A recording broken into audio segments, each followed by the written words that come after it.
دھیرے دھیرے بیمار پڑنے لگی۔ میری عمر اب 27 سال ہو چکی تھی اور اب میں چاہتی تھی کہ میری شادی ہو جائے۔ ایسے ہی ایک دن لڑکے والوں نے یہ کہہ کر انکار کر دیا کہ یہ لڑکی منحوس ہے، ہم اسے اپنے گھر کی بہو نہیں بنا سکتے۔ میری امی نے یہ سب سن لیا اور اسی رات انہیں دل کا دورہ پڑا اور وہ جان کی بازی ہار گئی۔ میری تو جیسے دنیا ہی لٹ گئی، میں پاگل ہو چکی تھی۔ بھلا اماں مجھے ایسے کیسے چھوڑ کر جا سکتی تھی؟ ابھی تو انہوں نے مجھے دلہن بنتے دیکھنا تھا۔ اس رات میرا سارا غرور خاک میں مل گیا۔ میں اللہ کے سامنے گڑ گڑا کر روئی، خوب روئی اور اللہ سے معافی مانگی۔ اماں تو چلی گئی پر میری ویران زندگی کو مزید ویران کر گئی۔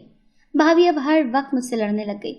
وہ بات بنا بات بھائی کو میری شکایتیں لگاتی، سارا دن مجھے کوستی رہتی۔ بھائی بھی روز روز کی چک چک سے تنگ آ گیا۔ اب وہ اپنا غصہ مجھ پر اتارنے لگا۔ جس بھائی نے کبھی غصے سے بات نہیں کی تھی اب وہ مجھ پر ہاتھ اٹھاتا تھا۔ ابا جب یہ سب دیکھتا تو رونے لگ جاتا اور کہتا کہ میری نازک والی بیٹی کیسے رل رہی ہے۔ اس دن انہوں نے روتے روتے ہاتھ اٹھا کر اللہ سے دعا مانگی۔ میں بھی رو رہی تھی۔ بھائی نے مجھے تھپڑ مارا تھا اور پھر اسی رات ابا بھی زندگی کی بازی ہار گئے اور اس بھری دنیا میں مجھے اکیلا چھوڑ گیا۔ مجھے چپ سی لگ گئی۔ ابا کی وفات پر چچا آئے تھے۔ چچا اور ابا کی سالوں پہلے جانے کس بات پر لڑائی ہوئی تھی، دونوں نے کبھی بات نہ کی۔ چچا دوسرے شہر جا بسے اور دوبارہ کبھی ہم سے رابطہ نہیں ہوا۔ اب وہ ابا کے مرنے پر آئے۔ جب انہیں میری کہانی پتہ چلی تو انہوں نے کہا کہ تم پر بندش کی گئی ہے تاکہ تمہاری شادی نہ ہو سکے۔ میں اس کا حل ڈھونڈتا ہوں، تم پریشان مت ہونا۔ پہلی بار مجھے تھوڑا حوصلہ ملا۔ چچا میرے ابا جیسا تھا، مجھے ان سے ابا کی خوشبو آتی تھی۔ اگلے دن چچا نے کہا کہ میں نے تمہاری بندش کا توڑ ڈھونڈ لیا ہے، تم میرے ساتھ میرے گھر چلو، بہت جلد تمہاری شادی ہو جائے گی۔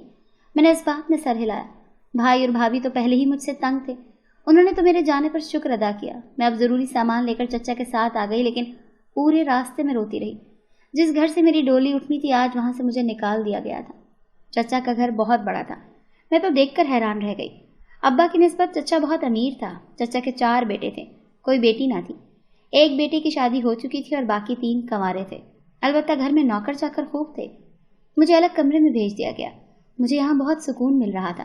شاید میں اپنے گھر کے ماحول سے اکتا گئی تھی۔ اب ماحول بدلا تو سب کچھ اچھا لگنے لگا۔ شام میں چچا نے مجھ سے کہا کہ تمہاری بندش کا توڑ یہ ہے کہ میں جس سے چاہوں گا تمہیں اس سے نکاح کرنا ہوگا، بنا دیکھے بنا جانے کہ لڑکا کون ہے۔ فیصلہ مشکل تھا لیکن میں نے سر جھکا دیا۔ چچا پر مجھے پورا بھروسہ تھا۔ اب میں بہت خوش تھی، میں اپنی زندگی میں آگے بڑھنا چاہتی تھی۔ چچا کے گھر میں شادی کی تیاریاں شروع ہو چکی تھی۔ چچا کے سارے بیٹے خوبرو تھے اور مجھے پورا یقین تھا کہ 3 چھوٹے بیٹوں میں سے ہی چچا کسی ایک سے میری شادی کرنے والے تھے۔ نکاح سے کچھ دن پہلے میں سیڑھیوں سے اتر رہی تھی کہ انجانے میں کسی سے ٹکرا گئی۔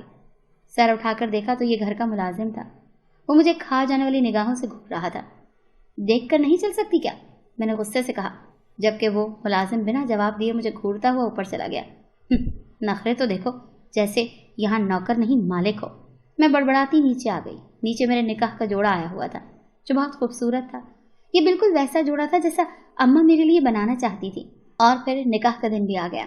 میں دلہن بن کر غضب ڈھا رہی تھی، ہر کوئی میری تعریف کر رہا تھا اور پھر میرا نکاح ہو گیا۔ نکاح کے وقت میں رونے لگ گئی۔ یہ خوشی اور غم دونوں کے ملے جلے آنسو تھے۔ خوشی اس بات کی کہ میری شادی ہو گئی اور غم اس بات کا کہ اماں ابا دونوں ہی نہیں تھے۔ پر کبھی کبھی انسان کی بدقسمتی بھی اس کا پیچھا نہیں چھوڑتی۔ یہ مجھے اس وقت اپنے شوہر کو دیکھ کر احساس ہوا۔ چچا نے اپنے ملازم کے بیٹے سے میری شادی کرا دی۔ یہ وہی لڑکا تھا جو سیڑھیوں پر مجھ سے ٹکرایا تھا۔ یہ گھر کا نوکر تھا اور مجھے نوکر سے بیاہ دیا گیا۔ میں پھوٹ پھوٹ کر رو دی۔ چچا نے دھوکہ دیا تھا مجھے۔ جانے میں کتنی دیر روتی رہی اور پھر دروازہ کھلا تو چچا اندر آیا۔ چچا کو دیکھ کر میں نے نفرت سے منہ موڑ لیا۔ کیا چلا جاتا اگر چچا اپنی کسی بیٹے سے میری شادی کر دیتا؟ آنسو رکنے کا نام نہیں لے رہے تھے۔ چچا بہت شکست زدہ نظر آ رہا تھا۔ پھر چچا نے بتایا کہ یہ لڑکا میرے ملازم کا نہیں بلکہ میرا بیٹا ہے۔ اس کی ماں سے میں نے چھپ کر نکاح کیا تھا۔ یہ ساری دولت جو آج میرے پاس ہے یہ اسی کی ہے۔ وہ مر گئی اور یہ بیٹا مجھے سونپ گئی۔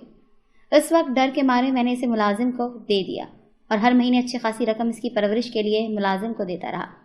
چچا کی بات سن کر میرے پیروں تلے سے زمین نکل گئی۔ میں نے جھٹکے سے اپنے شوہر کی جانب دیکھا۔ وہ اسپاٹ چہرہ لیے دوسری جانب دیکھ رہا تھا۔ اس کی آنکھوں میں نمی تھی جسے وہ چھپانے کی کوشش کر رہا تھا۔ میں نے غور سے اسے دیکھا تو احساس ہوا کہ وہ چچا کے سبھی بیٹوں سے زیادہ پیارا تھا۔ میں تمہاری شادی اپنے بیٹے سے ہی کروانا چاہتا تھا، لیکن میرے اس بیٹے کو اصلیت کا پتہ چل گیا اور اس نے مجھے دھمکایا کہ یا تو ساری دولت جو اس کی ماں کی تھی وہ اسے واپس کر دوں یا پھر تمہاری اس سے شادی کر دوں۔ چچا تو مجھ پر حیرتوں کے پہاڑ توڑ رہے تھے۔ میں جانتا ہوں میں نے بہت غلط کیا، پر اب میں مجبور ہوں۔ میری بیوی ہے، بچے ہیں، اگر انہیں یہ سب پتہ چلا تو میرا گھر بکھر جائے گا۔ خدا کا واسطہ ہے دلکش، اب میرا گھر، میری عزت تمہارے ہاتھ میں ہے۔ چچا نے میرے سامنے ہاتھ جوڑ دیے اور میں نے تڑپ کر ان کے ہاتھ تھام لیے اور چچا سے کہا کہ آپ بے فکر رہیں۔ چچا واپس چلے گئے۔ انہوں نے اپنی آدھی دولت میرے شوہر کے نام کر دی۔ مجھے اپنے شوہر پر ترس آیا۔ اصلی باپ کے ہوتے ہوئے بھی اس نے کیسی زندگی گزاری تھی، سب کچھ ہوتے ہوئے بھی وہ کس قدر اکیلا تھا۔ چچا نے کتنا برا کیا تھا اس کے ساتھ۔ مجھے سچ میں رونا آ گیا، لیکن مجھے ڈر اس بات کا تھا کہ چچا سے بدلہ لینے کے لیے کہیں وہ میری زندگی جہنم نہ بنا دے۔ میرا دل اب تیزی سے دھڑک رہا تھا۔ کچھ دیر کے بعد وہ میرے سامنے آ کر بیٹھ گیا اور میرا ہاتھ تھام لیا۔ میرا دل دھک سے رہ گیا۔ تم یہ مت سمجھنا دلکش کہ ابو سے بدلہ لینے کے لیے میں نے تم سے شادی کی ہے، بلکہ سچ تو یہ ہے کہ تم سے محبت کرنے لگا ہوں۔ کسی اور کا ہوتے نہیں دیکھ سکتا تھا، اسی لیے تمہیں چھین لیا میں نے۔ وہ کہہ رہا تھا اور میری دھڑکن بڑھ رہی تھی۔ اور یہ مت سمجھنا کہ تمہارے حسن سے متاثر ہوا ہوں۔ میں نے تمہیں کمرے میں اکیلے روتے سسکتے دیکھا تھا اور مجھے اس وقت تم بالکل اپنے جیسی لگی۔ تم بھی میری طرح بہت اکیلی ہو، بس اسی لیے تمہیں میں نے اپنا لیا۔ اس کی بات سنتے ہی میں رو پڑی، بلکہ ہم دونوں ہی رو دیے۔ اللہ کا شکر تھا جس نے ہم دونوں کو ایک کر دیا۔ میں جانتی تھی اب آنے والی زندگی بہت اچھی ہونے والی تھی۔ میں نے آنکھیں موندے اپنے شوہر کے کاندھے پر سر رکھ لیا تھا۔